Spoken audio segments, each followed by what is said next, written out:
seconds and counting.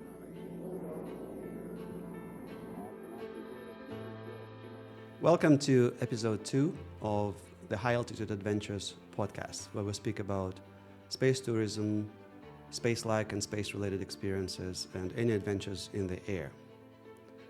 Today, my guest is Robbie Phelan, and he's curious about skydiving, and that's what we will talk about today. Thanks, Mikhail. Delighted to be here. Very excited. So, talk to me.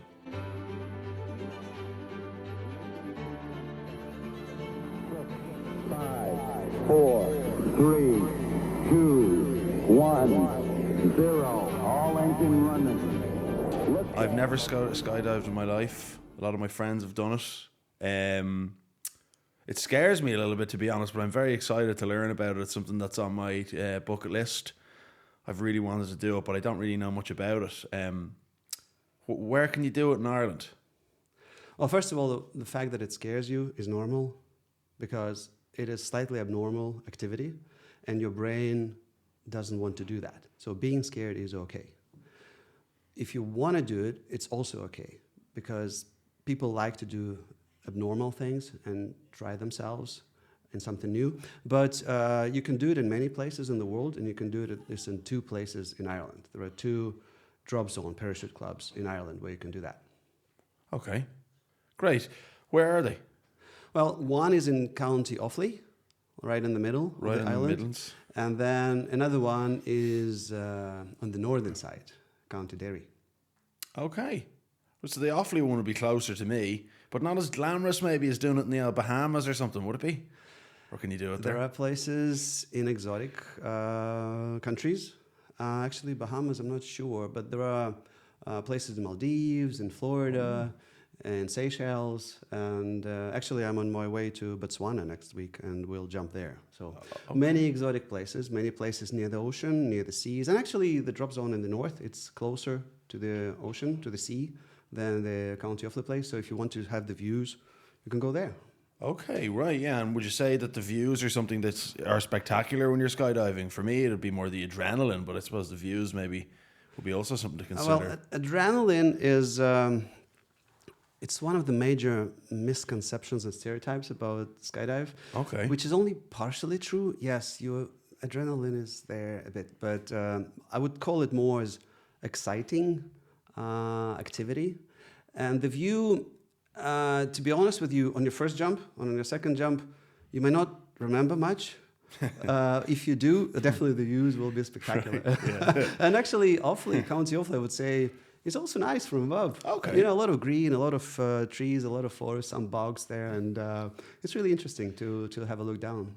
Now, with that adrenaline piece, it's only for excitement for you now because you're experienced. And how many jumps have you done? Out of curiosity, in your life, do you know how many you have? 1,100 jumps. 1,100? Yeah, and just to be absolutely clear, adrenaline, excitement, and sometimes you cannot say which one is which because they're kind of related.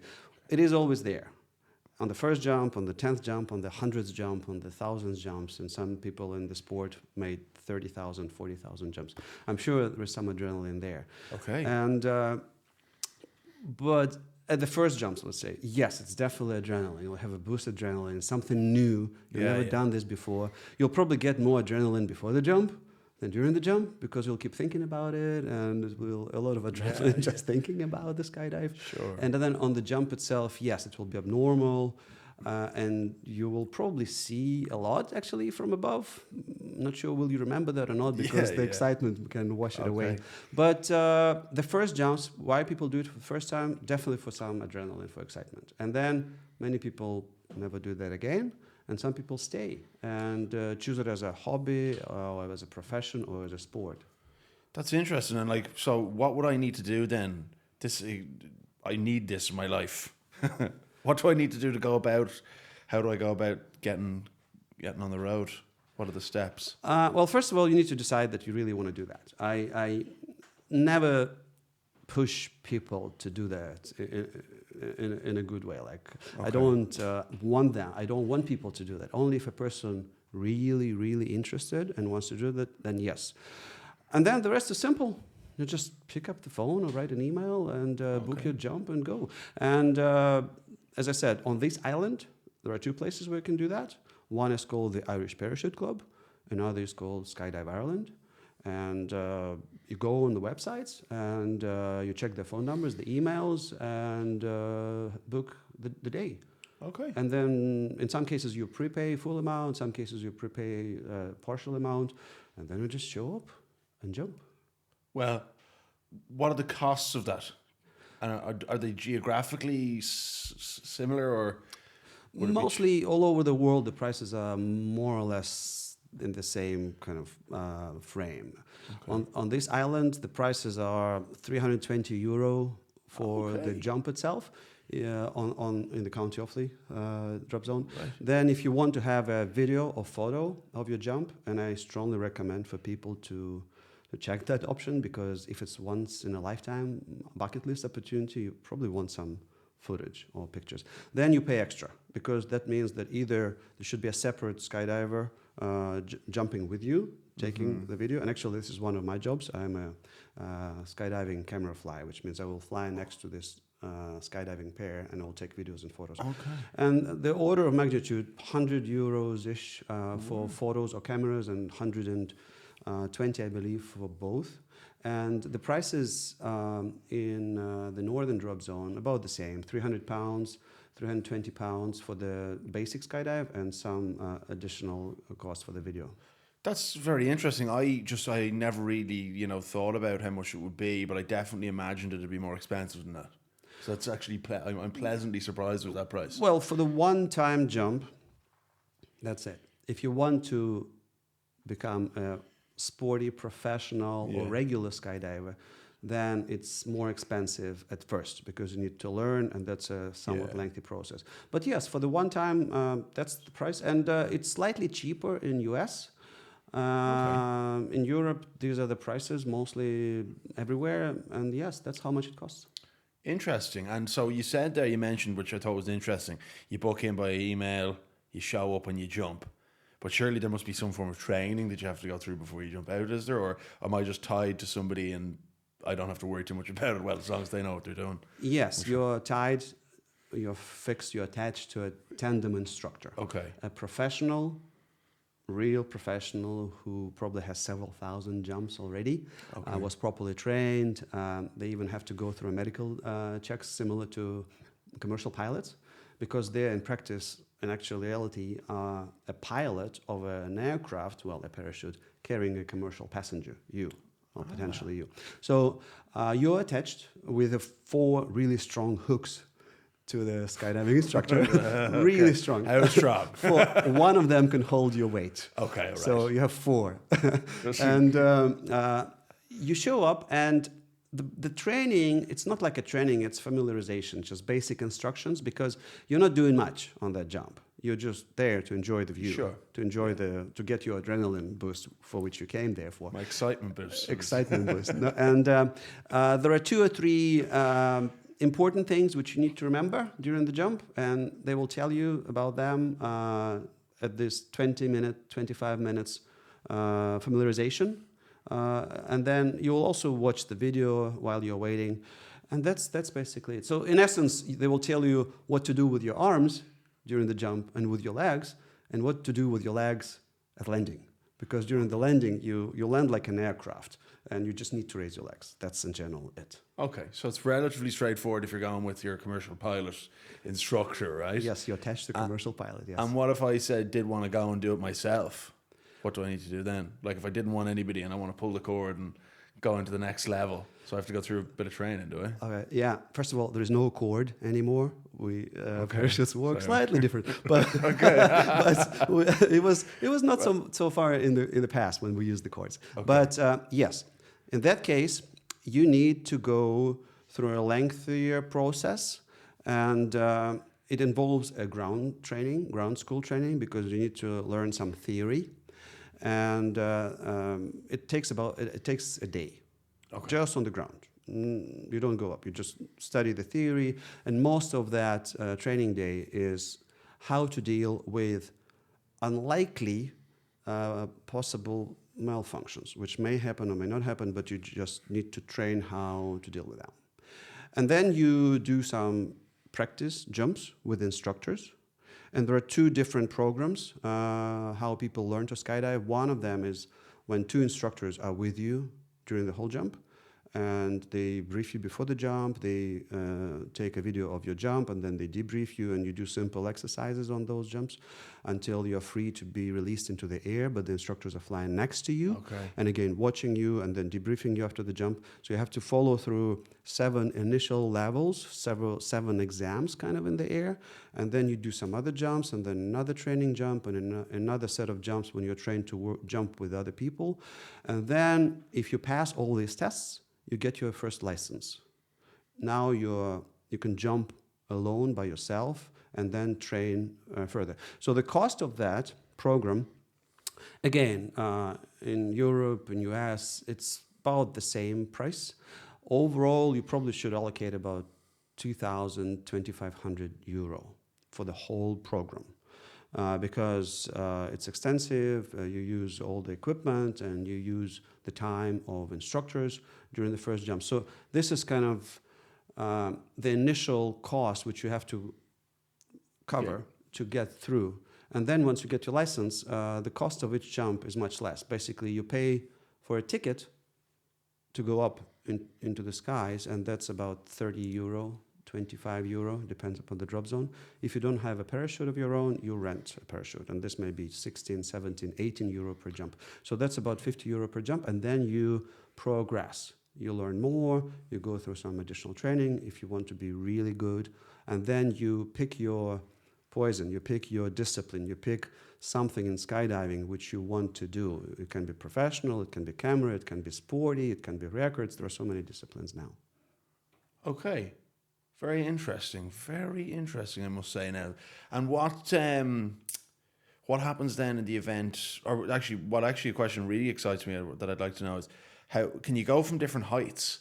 So can you go, if you train, go up to some mad, ridiculous level? So we talk about the props. I see the props here. I'm very interested to learn about them in a minute. But where you have to wear like a little oxygen helmet or anything like that, or is it all pretty standard from a certain height? That's a very good question. And this relates directly to my whole project of space and space-like and space-related activities, because you can do a simple vanilla skydive. We discussed that with Paige in the previous episode, which is just normal altitudes, 3 kilometers, 4 kilometers, 10,000 feet, 13,000 feet. You can then go higher, and you have to have some experience before going higher, because anything higher than that, anything higher than 15,000 feet, you need to breathe oxygen on the way up, because above 15,000 feet, you can have first signs of hypoxia when you especially get too excited, and you don't want to lose attention during the skydive. Anything above 25,000 feet, as I remember right, you need to have a full oxygen mask on the way up and on the way down.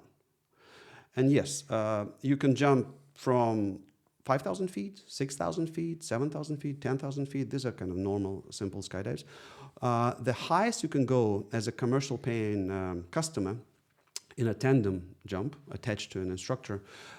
In US, there is a company, there is a drop zone where you can go to 30,000 feet and jump from that altitude wearing the full oxygen mask, and even more important, or equally important, full thermal protection, because it's about minus 60, minus 65 Celsius at that altitude. In the normal sporty skydives, like record, sport, the highest I went was 18,000 feet. And that's when we were trying to break some world record, and that's why you needed slightly more time to accomplish what you have to accomplish. We didn't beat the record then, so anyway, the altitude didn't help us. Oh, okay. Just for the listeners' interest, what was that record you were trying to break? That was a big wave formation. We were supposed to build a formation from 222 people and rebuild it in the air twice, hopefully. Well, we ended up trying at 164 people, and we were not getting close. So at that time, it was not successful. But the biggest formation today, which has been built in the sky, is 400 people. It was in Thailand in 2006, I believe. And this record still halls still there. Wow. There were plans to break it and have 500 people in the air, but it's still a plan. And how many planes does that take to get Well, everybody up? yes, that's a good question, because that's where skydiving record disciplines, they hit the ceiling, the number of aircraft you need. In that particular case, 400 skydivers. It was in Thailand, and King of Thailand at that time, he was a big fan of skydiving himself. Okay. And he provided, I think, 5 C-130 Hercs transport military airplanes, Right, okay. which had all the skydivers, and then 400 got out and built the formation. So because each C-130 can probably hold about 100 plus skydivers. Then the normal aircraft, the usual aircraft for skydiving drop zones is a Cessna Grand Caravan, and similar aircraft, that's about 20 skydivers. I was in a training camp in May, and there was a formation of 100 people. It was just a training camp, and we had 5 aircraft, 5 Cessna type aircraft, from which we jumped. But for big records, as of today, you need a fleet of aircraft. Usually Right. it's 11, 12 Cessna size aircraft from which people jump, and that requires some training to get all that done in sync. And that's the fun side of skydiving, the sporty side of skydiving, which people should have in mind when they try their first jump, so that you know that there is more than that, more than just first jump. It's an actual sport. And there are so many disciplines there, which you may try maybe one day. Absolutely. Well, after this conversation, I'm hopeful that you would take me down, show me the ropes down in Offaly. Yeah, you can go tomorrow. No, you can go on Saturday. Okay, we nice. jump every day, every weekend. And just out of that, like, so if you were looking to do a record, it's more of an equipment issue than a skill issue. So everybody you were jumping with, if you guys had those planes, which just for the average person watching this or listening today, if we describe it as like it's a military plane, the back opens up and everybody runs out the back. Is that how they get out? For that Thailand event, yes, that's how it happens.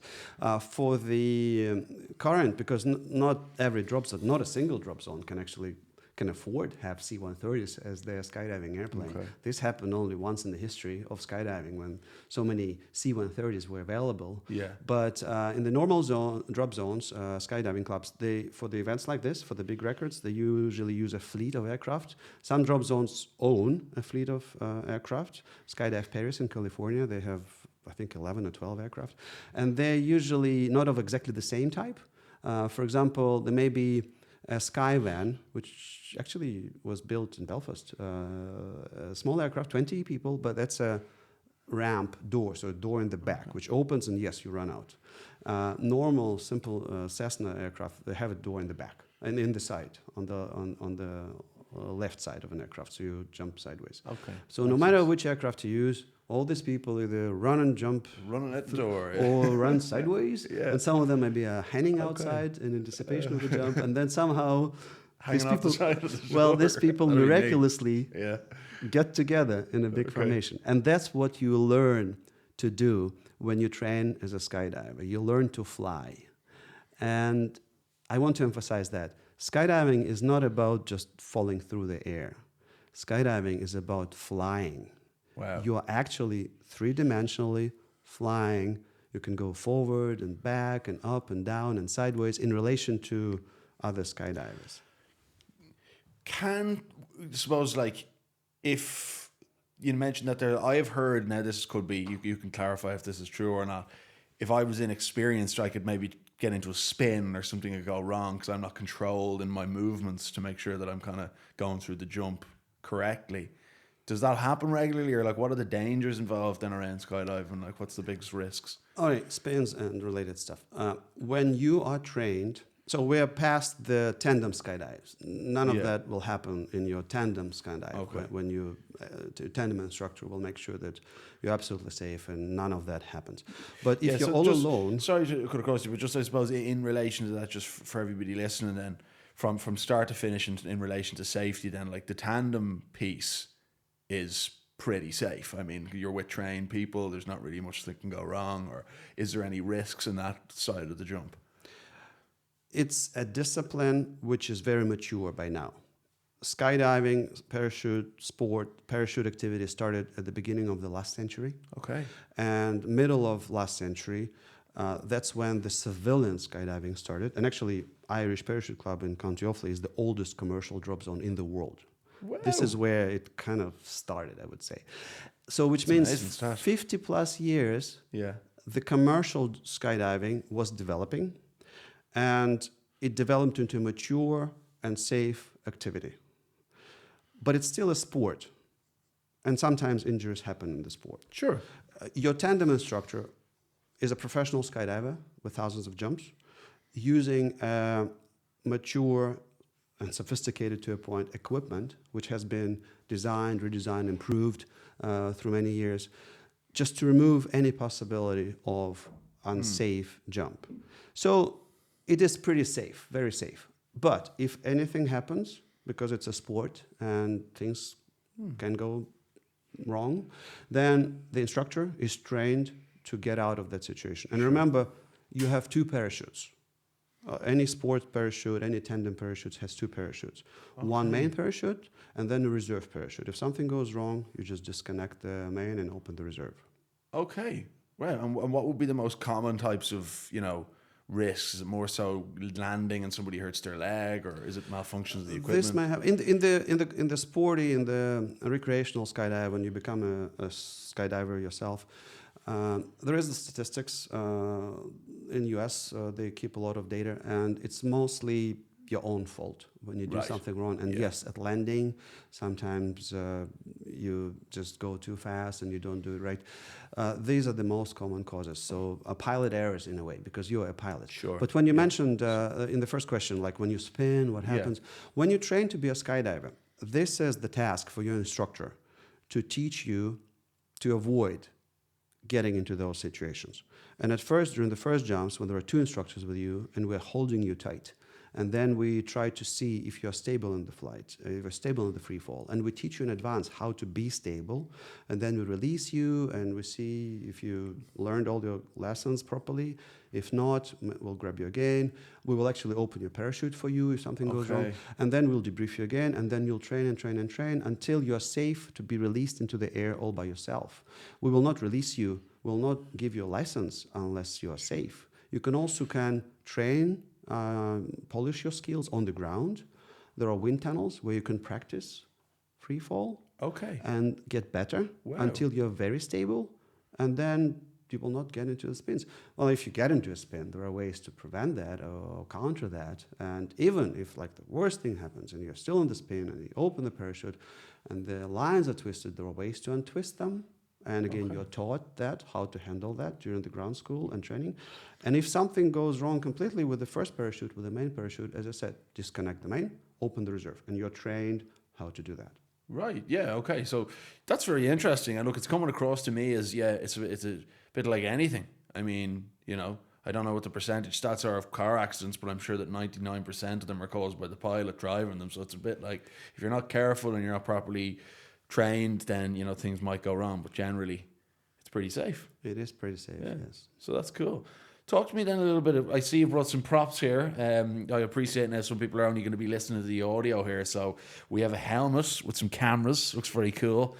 It looks a bit like what you'd imagine a motorbike guy would wear if you wanted to stop somebody from crashing into him.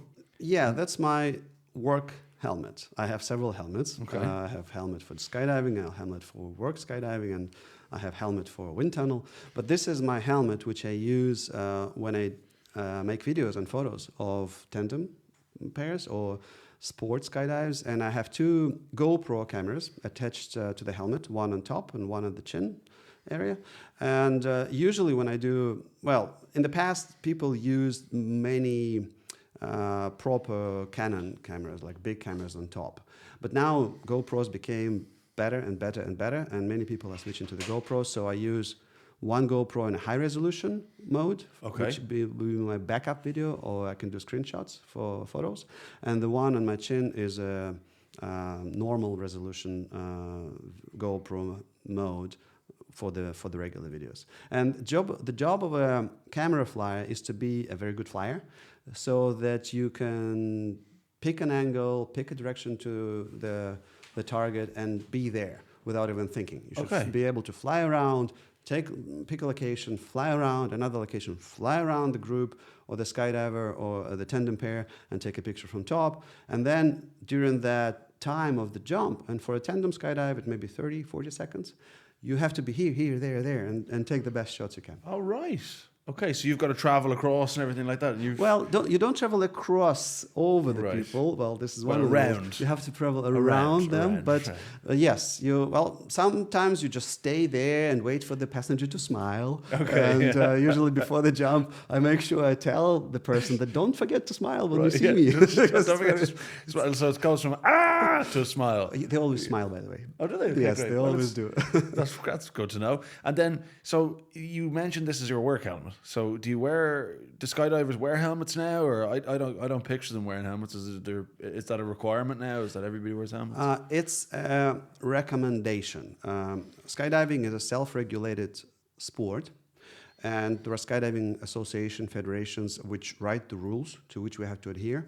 And the rules for the helmets as of today are strongly recommended because you want to avoid being knocked out in a sporty skydive when you're really active and you want to rebuild the formations quickly, or you're competing with your team and you move fast. You don't want to hit your head and lose conscious. In that case, by the way, you are still safe because you have a small computer inside your parachute, which will open your parachute at 750 feet if you do nothing. Okay. Yeah, but you still better have a helmet so you can enjoy the jump. Yeah, no, absolutely. Like, I mean, I guess like I ski every year, and you never used to see skiers wearing helmets. Now everybody just does it. It's just kind of been built into the kind of, you'd be better off if something goes wrong to have it on than not be wearing it, right? Some people still want to jump Right. without helmets. That's their thing. Is it more liberating though? The hair, the wind in the hair, and Well, everything. you know, I wear eyeglasses, and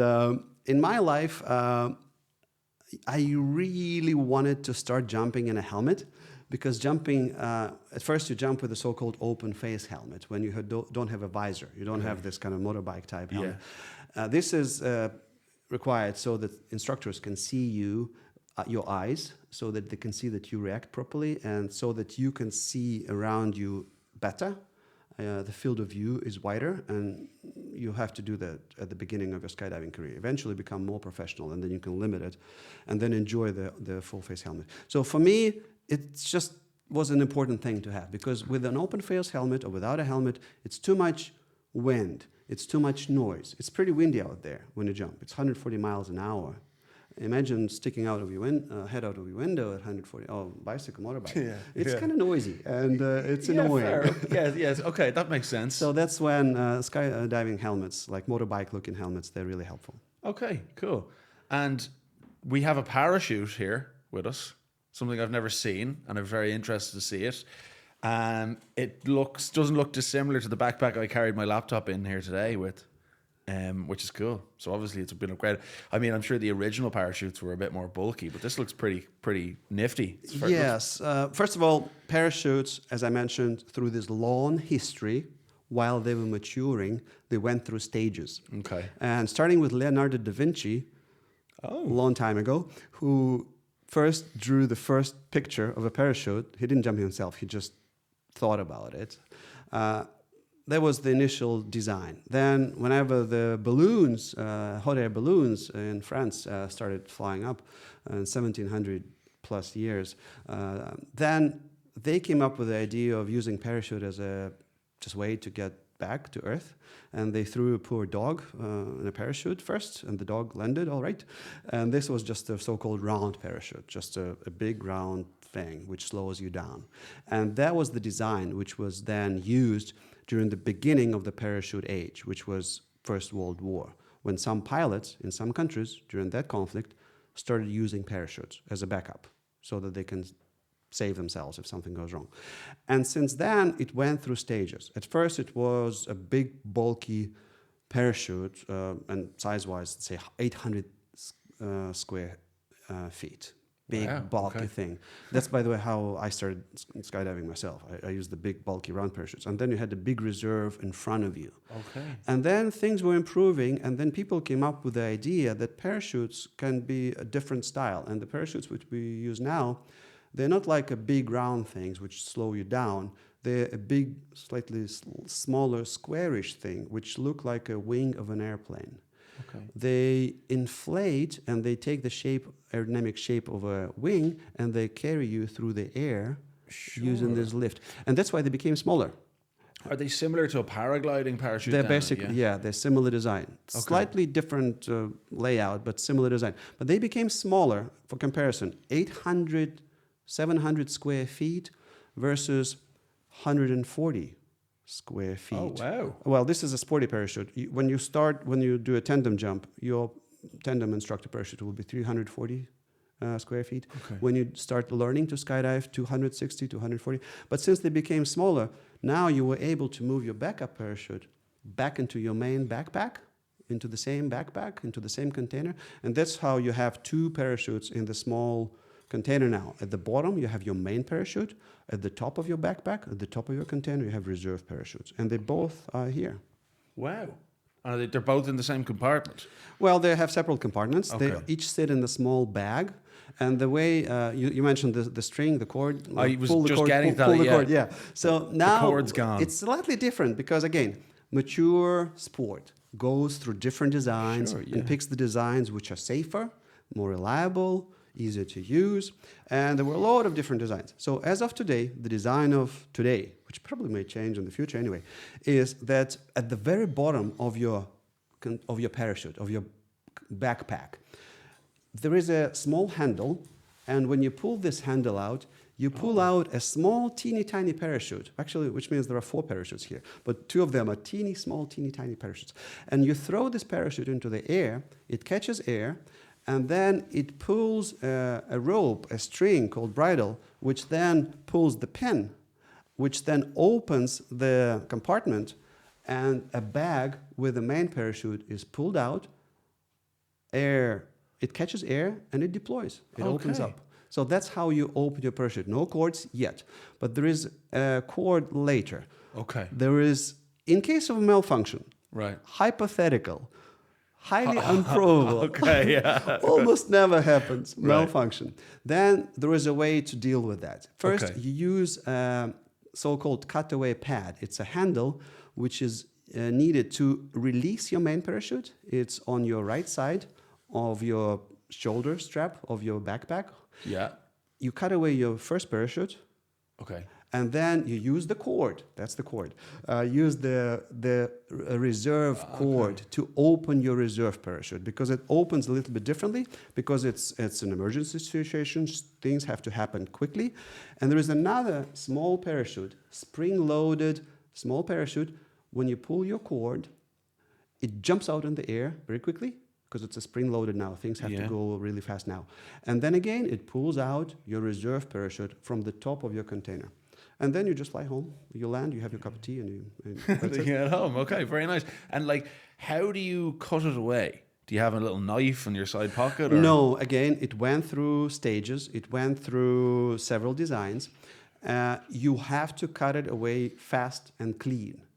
And yes, you have a hook knife. You have a knife with you in case you really have to cut something away. But for the normal cutaway procedure, when you pull the cutaway cord, there are 2 cables which release a simple mechanism which immediately disconnects your main parachute. And whoever wants to see how it works, you can come to our parachute club and we'll show you how it works. Okay, well, I might be your next guest. I'm very interested in this. And I think I'd be amiss if I didn't. I forgot to ask you when we were talking about the jumping out of planes. How long, say you jump from 30,000 feet, how long are you in the air? 13,000 feet. About for the tandem skydive, because you open... So would that be the standard, or like what would be the... Yeah, 13,000 feet. The skydiving club, the drop zone in the north, they have slightly different airplane. They go to 15,000 feet. Tandem parachutes, tandem skydives, because it's all about safety, safety, safety, safety plus, you open a bit higher than professional skydivers, so you have more time to enjoy the view, and just in case something goes slightly wrong, deal with that. So you will open your parachute at about 6,000 feet. So between 13,000 feet and 6,000 feet, that's about 30 seconds. Wow. if you jump from 10,000, slightly less, 15,000, slightly more. So you have 30 seconds to get it, to enjoy the view. Right. And then you have several minutes. When parachute opens, you're now under full canopy, and in several minutes, you'll be going down. And your tandem instructor could even give you control toggles to try it out, go left and right, and how it feels to actually fly the wing, fly the parachute. Okay. So it's several minutes altogether. Okay, and you circle around then in your descent. Is that kind of how you do Well, it? the tandem instructor will pick the best way to your drop zone, the most safe way. But they will do several turns, they will do several circles. Okay. Well, to be honest, I did the tandem jump as a passenger only once in my life. I started learning to skydive already with a proper bulky big parachute. And then sometimes tandem instructors need a refresher course, renewal course, because they have to comply with the strict regulations. And when they step away from the sport and they come back several years later, they have to go through training, and then they have to jump with a fake passenger, and that's why they need skydivers to be their fake passengers, just to show that everything is fine.